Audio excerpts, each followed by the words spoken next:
AITA for canceling Thanksgiving dinner after my family refused to follow one simple rule. So, for as long as I can remember, I've been the one hosting Thanksgiving. It's kind of become my thing in the family, you know?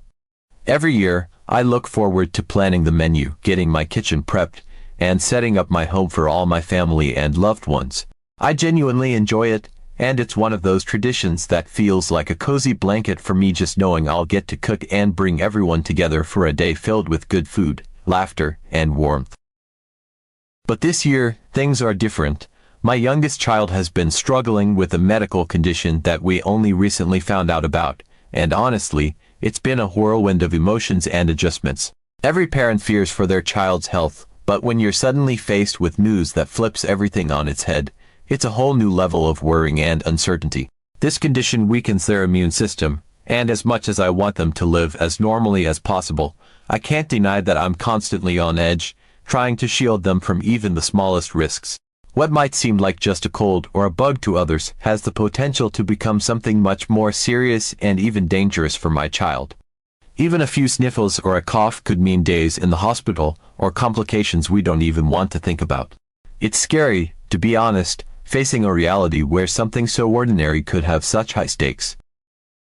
So, after a lot of sleepless nights and conversations with our doctor, they advised us to be extremely cautious as we approach cold and flu season. The doctor explained that it isn't about being overly protective or paranoid, but about managing real risks that come with a compromised immune system. I remember feeling overwhelmed, like I was being asked to choose between the world outside and my child's health, and realizing that, of course, I'd do whatever it took to keep them safe. So, with that guidance, I started thinking about Thanksgiving, the holiday I love and look forward to every year. It's always a joyful time filled with food, laughter, and family. I didn't want to cancel it outright, that felt too drastic, but I also didn't want to just ignore the doctor's advice. It's such a hard line to walk, balancing the traditions that mean so much to us with this very real concern hanging over us. Finally, I decided on what I thought was a reasonable approach. I didn't want to come across as alarmist, but I also couldn't risk taking this too lightly. So, I sent a message in our family group chat, carefully wording it to make it as gentle as possible. I simply asked that if anyone felt even a little under the weather, if they had the sniffles or any hint of a cold, they should please skip coming over this year. It wasn't an easy message to send. I wrestled with the wording, not wanting anyone to feel unwelcome or like I was making them prove they were healthy. I even thought to myself, this isn't that big of a deal. Surely they'll understand. In my mind, it was a small thing to ask, just a precaution, really. But I quickly realized I had misjudged how that message would land. The moment I hit send, I watched the little notifications pop up as people started reading it. At first, I saw a few likes, and I felt a little rush of relief, thinking that maybe everyone would just take it in stride. But then the comments started pouring in. My heart sank as I read the responses. Some of my family members didn't take it the way I'd hoped. My aunt was the first to reply with something that felt like a slap. Really, missing Thanksgiving over a small cold? That's a bit much, don't you think? I could almost hear the incredulity in her voice, and it stung. Another cousin chimed in with, if you're that worried, maybe you should wear a mask or something. Why should we all miss out just because someone has the sniffles? That one cut deep. It was as though they were viewing my request as some unreasonable overreach, like I was being dramatic or asking too much. I was honestly taken aback. I mean, I wasn't asking anyone to miss out entirely, just to be cautious. It seemed so simple to me, just a little extra care for one day to make sure we could all enjoy it without that shadow of worrying hanging over us. So, I tried to explain a bit more, to clarify that it wasn't about being paranoid. I wanted them to understand that, for my child, even a small cold could mean serious health complications, that it was different for us now. I tried to be patient, to keep my tone gentle, emphasizing that I wasn't overreacting but rather doing what any parent would do in this situation. I reminded them that, from our perspective, this wasn't just about avoiding a little inconvenience. It was about protecting someone who simply didn't have the luxury of handling illness the way most people could. But then, as if on cue, the jokes started rolling in, almost like they had decided to turn my serious, heartfelt message into some kind of group comedy routine. My uncle, who has always been the one to push buttons and stir things up in the family, sent a message that read, "So, what, if I sneeze, you'll throw me out of the house," followed by a laughing emoji. I could practically hear his laughter through the screen, like this was all one big over-the-top request. Not long after, another cousin chimed in, saying they'd better bring a full quarantine zone just in case, followed by a series of laughing emojis. I watched the messages come through, each one feeling like a tiny jab at something so personal and sensitive for me. They probably thought they were being funny, that it was all in good fun, but as the jokes continued, it felt like they were completely missing the point. Every lighthearted comment, every emoji felt like a brush off of what I tried to communicate so carefully. I could feel my patience thinning, my chest tightening with frustration and a bit of sadness too, knowing that they didn't seem to get it, or worse, they didn't want to. Even so, I took a deep breath and tried to keep calm, telling myself that maybe they were just trying to lighten the mood, even if it was at my expense. I replied again, trying to keep my words straightforward yet firm. I told them that this wasn't some absurd rule or an overreaction, but a necessary precaution. I explained that this wasn't about control or ruining anyone's fun, it was about protecting someone who really, truly needed it. But even as I had said, I could sense the divide. The family chat seemed to split into after that. Some of my relatives jumped in, reassuring me that they understood completely and would gladly do whatever they needed to make sure everyone stayed safe. They offered to get tested beforehand or promised to skip if they felt even the slightest bit off. And that felt like such a relief, a reminder that some people did understand, that this wasn't unreasonable. I was grateful for their support, even if it was just a few of them who spoke up in my favor. But then there were others who still weren't on board, who continued to push back and question my judgment. It honestly started to feel like they were making it about them, as if my simple request was some burden or imposition that they couldn't be bothered with. In those moments, I felt like I was asking them for the impossible, even though all I'd wanted was a small gesture of care. It was baffling, seeing their resistance and realizing how differently we viewed the situation. While I saw it as a matter of safety, of ensuring a healthy, happy holiday for everyone, they seemed to view it as an unreasonable restriction on their freedom to attend Thanksgiving however they wished. It hurt to think that, instead of seeing this as a way to protect my child, some of them saw it as me asking too much, as though a simple precaution was too heavy a price for them to pay. After a while, it just got exhausting. I felt like I was hitting a brick wall, repeating myself over and over, trying to find the right words that would make them understand why this was so important to me. I'd go over it in my mind, crafting replies that were calm and clear, explaining the risks without sounding like I was overreacting, and yet no matter what I said, it just didn't seem to get through. I felt like I was speaking a language they didn't understand, one where words like precaution and vulnerability had lost all meaning. They'd respond with another flippant comment or another solution that felt dismissive and shallow. Like, just let your kids stay in their room or everyone will be fine. It was infuriating to feel like my words held so little weight with people who were supposed to care about us, about my child. And then the thought of Thanksgiving Day itself started to loom over me, heavier and heavier. I could imagine it all too clearly. I'd be watching every guest who walked in, noticing every little sniffle, every subtle cough, wondering if they'd come despite being unwell. Putting my child at risk because they didn't think it was a big deal. The anxiety crept up every time I thought about it, the dread of having to confront someone face to face if they showed up with symptoms. What was I supposed to do? Send them home at the door? How would I even approach that conversation? The idea of having to police my own family, to be the one standing guard against the very people I invited, was just too much. It was a Thanksgiving nightmare in my mind, where every glance, every cough, every casual touch became a moment of stress and fear. My stress levels were already high with everything we're dealing with on a daily basis. The constant vigilance, the extra precautions, it was all exhausting enough without adding a holiday gathering into the mix, one where I'd have to spend the whole day worrying about whether someone would accidentally put my child in harm's way. Thanksgiving was supposed to be a time of comfort and connection, a day when we could all relax together and be grateful for each other. But instead, it was starting to feel like a ticking time bomb. Something that could go terribly wrong because someone thought their small cold was harmless. I didn't want to spend the holiday stressed and on edge, unable to enjoy a single moment because I was too busy scanning the room for potential health risks.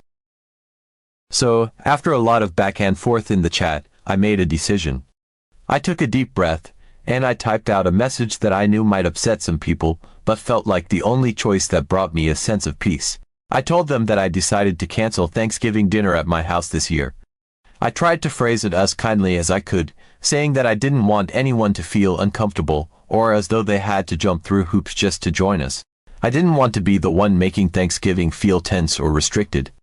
I told them they were more than welcome to gather somewhere else if they wanted to keep the tradition alive, but that, under these circumstances, I just couldn't host. My house had to be a safe space for my child, especially right now. I wasn't willing to compromise on that, not even for one day. You'd think that would be the end of it, right? That once I took myself out of the picture, they'd simply make other plans and move on. But of course, that's not what happened. Within minutes, a new wave of messages flooded in, each one laced with frustration, disappointment, and even anger. Some family members accused me of being too dramatic, saying I was ruining Thanksgiving for everyone over something so minor. My aunt, who had been vocal from the start, was the first to throw out an accusation, telling me that I was overreacting and making this way harder than it needs to be. She even suggested that my child could just stay in another room or something, as if isolating my own child on Thanksgiving was a reasonable solution. That one hit hard, honestly. Her words felt like a slap, like she was dismissing everything I tried to communicate. She knew the challenges we'd been facing, knew that our lives had turned upside down with this diagnosis, and yet, here she was, making it seem like the simplest thing in the world to just put my child in another room while the rest of us enjoyed Thanksgiving together. I felt a lump in my throat as I read her message. I didn't respond, partly because I was getting too emotional and didn't want to say something I'd regret, but also because I just didn't have it in me anymore to keep explaining, to keep justifying why my child's health mattered more to me than a holiday dinner. There were a few family members who really came through for me, though, and those messages felt like a lifeline in the middle of the chaos. They reached out privately, in messages that were quiet and thoughtful, saying that they understood what I was going through. They told me they supported my decision, that they knew how terrifying it must be to feel like my child's health hung in the balance of every little decision. Some of them offered to do whatever was needed to make sure my child was safe, whether that meant getting tested beforehand, or staying home if they had any doubts about their health. A couple of my cousins even went out of their way to remind me that family should be about supporting each other, especially during times like this, and that if a simple change of plans was what I needed to protect my child, then that's what mattered. I honestly can't put into words how much those messages meant to me. In the middle of all the noise and backlash, it was a reminder that there were still people in my corner who got it, who saw the bigger picture.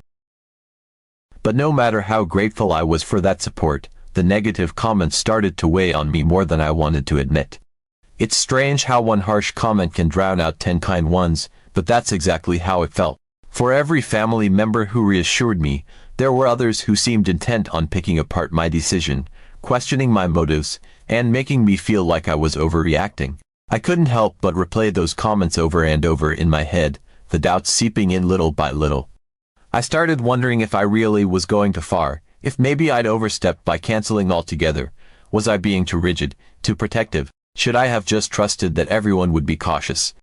The guilt crept in slowly, filling every little crack in my confidence, until I found myself genuinely questioning if I'd made the right call. At moments, I felt almost panicked, wondering if I'd done something that would forever put a wedge between me and my family, all because I couldn't relax or let things slide.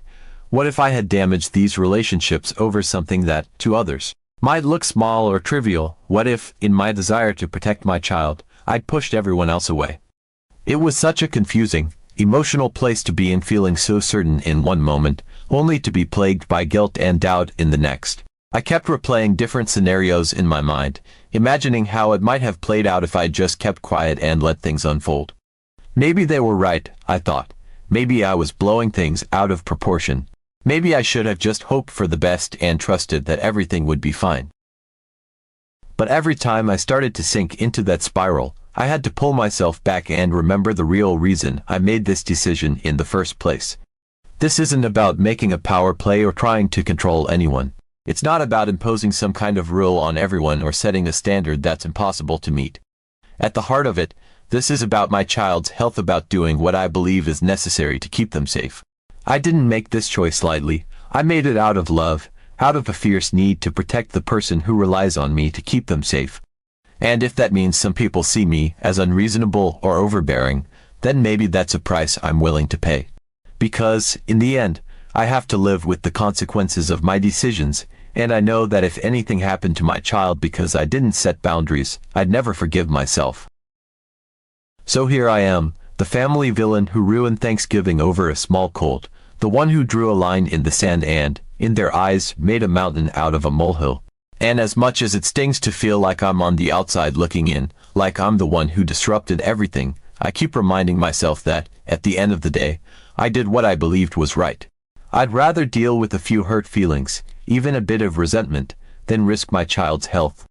Even if it means that, in their eyes, I'm the bad guy, I have to stand by my decision. So, AITA.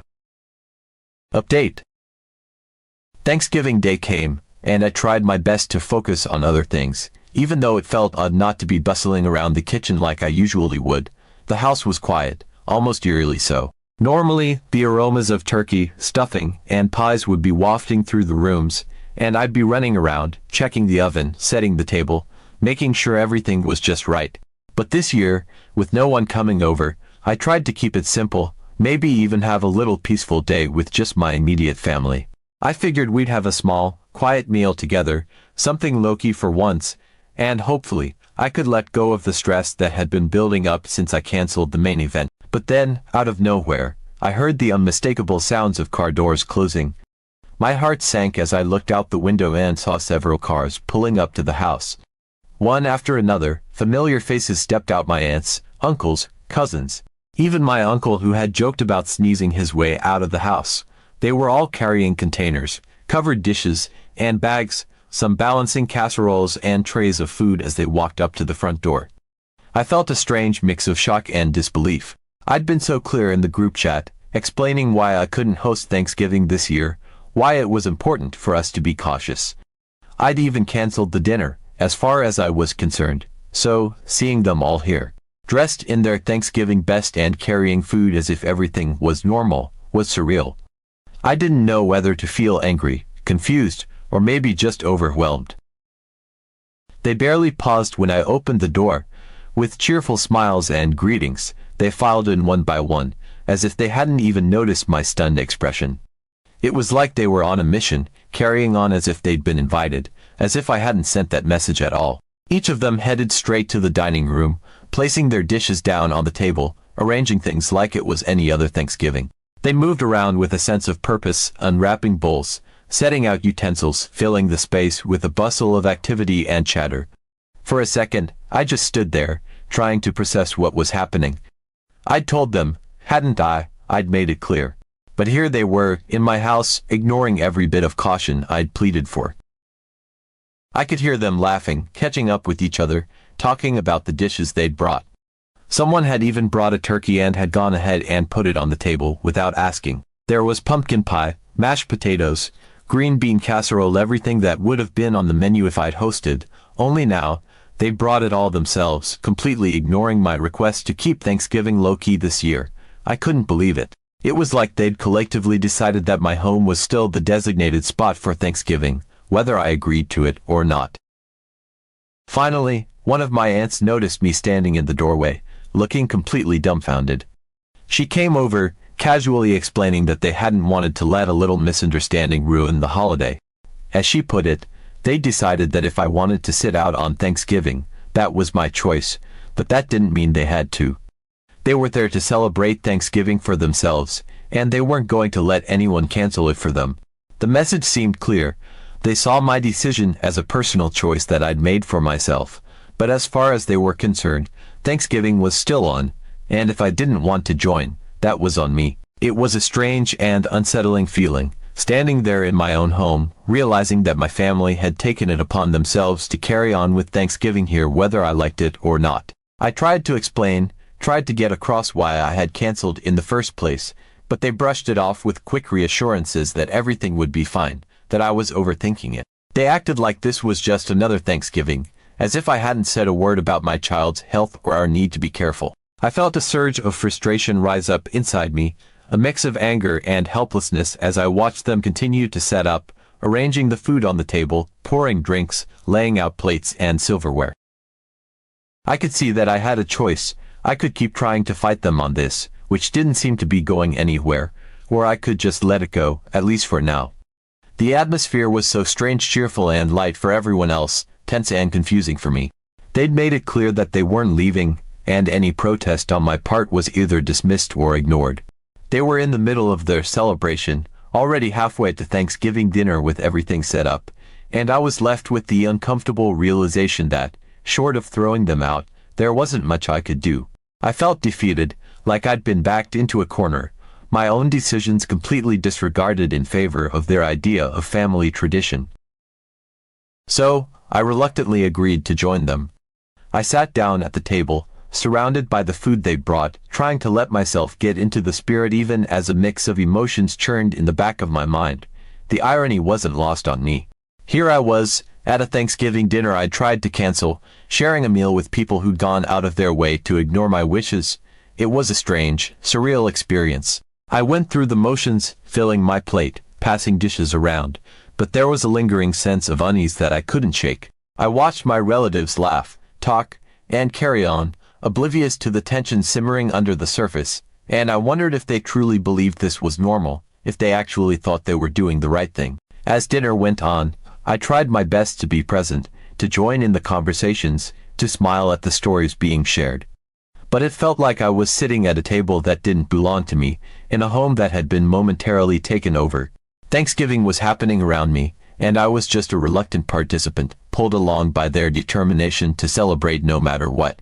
I could see my child enjoying the food, joining in on the fun, which was a relief in a way, but even that didn't ease the unsettled feeling entirely. It was as if they'd all collectively decided that my boundaries didn't matter, that as long as they wanted Thanksgiving here, that was what was going to happen.